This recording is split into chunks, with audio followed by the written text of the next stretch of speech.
ట్రాన్స్‌జెండర్ల సమస్యలు పరిష్కరించాలి. పరిష్కరించకపోతే వాళ్ళు దుర్బల స్థితిలో ఉన్నారు. వాళ్ళకి రేషన్ కార్డు లేక, ఆధార్ కార్డు లేక ఇలాంటి అనేక ఇబ్బందులకు గురవుతున్నారు కాబట్టి తక్షణమే ప్రభుత్వం స్పందించాలి. జెండర్ నేను ఇక్కడే ఇల్లు నేను గత 5 సంవత్సరాల కానుంచి ఇక్కడే నివసిస్తున్నా.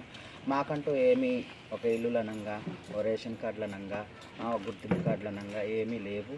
మళ్ళీ మా ఇతర పక్క రాష్ట్రంలో కూడా ట్రాన్స్జెండర్లకు పింఛన్లు ఒక అన్నట్టుగా చేస్తున్నారు గవర్నమెంట్ అక్కడ వాళ్ళు. మాకంటే ఇక్కడ మాత్రం ఏమీ లేదు. మాకంటే ఒక జీవనాధారం అనేది ఏది లేదు. గవర్నమెంట్ మాకు ఈ రేవంత్ రెడ్డి గారు మాకేమైనా చేస్తారేమో అనేసి కోరుకుంటున్నాము. అండి, నా పేరు అఖిల అండి. ఇల్లందులో గత 10 సంవత్సరాల నుంచి కానీ మేము ఉంటున్నాము. కానీ మాకు జీవన ఉపాధి అనేది ఇంతవరకు అనేది ఏమీ లేదు. మేము భిక్షార్థన చేసుకుంటే బతికే వాళ్ళము. కాబట్టి మన తెలంగాణ రాష్ట్రంలో ట్రాన్స్జెండర్లకు అనేది మంచి గుర్తింపు తీసుకురావాలి రేవంత్ రెడ్డి సారు.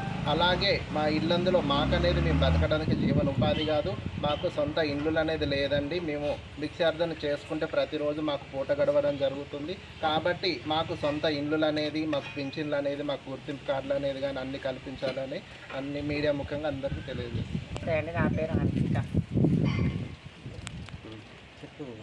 మీడియా మిత్రులందరికీ నమస్తే.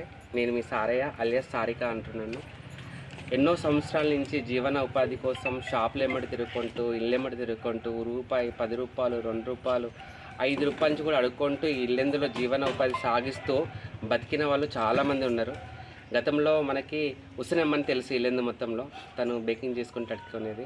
తను చనిపోయిన తర్వాత వీళ్ళందరూ వచ్చేసి నా దగ్గర ఉంటూ వాళ్ళకు వాళ్ళు సంపాదించుకుంటూ ఒక 10 రూపాయలు, 100 రూపాయలు, 500 దాతలు ఎవరు ఎంత ఇచ్చినా కానీ ఎలాంటి గొడవలు లేకుండా, చికాకు చేయకుండా, గలీజుగా దౌర్జన్యంగా అడగకుండా వాళ్ళు ఇప్పటి వరకైతే కొనసాగించుకుంటూ వస్తున్నారు, నా పేరు కాపాడుతున్నారు.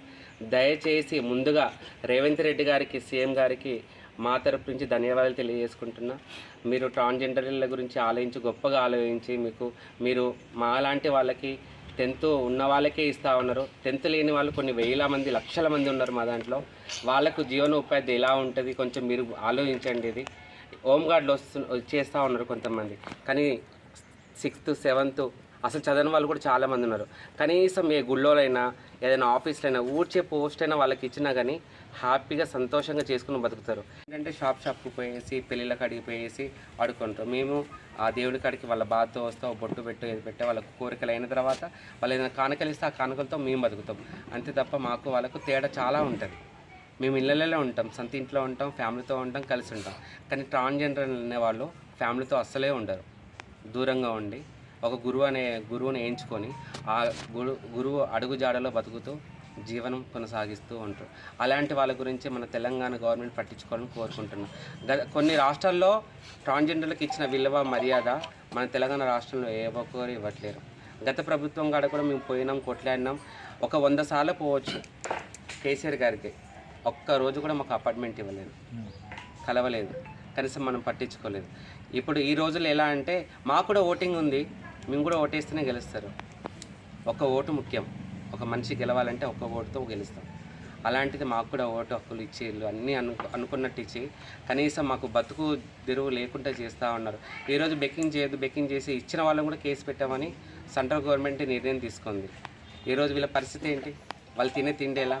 వాళ్ళకి రేషన్ కార్డు లేదు, బియ్యం ఉండదు, ఏముండదు, ఎక్కడ పోయినా కానీ కేసులు అంటూ ఉంటారు. మరి వాళ్ళకి కూడా బతుకు తెరువు చూపించాలి కదా గవర్నమెంట్. దాని గురించి కోరుకుంటున్నాను.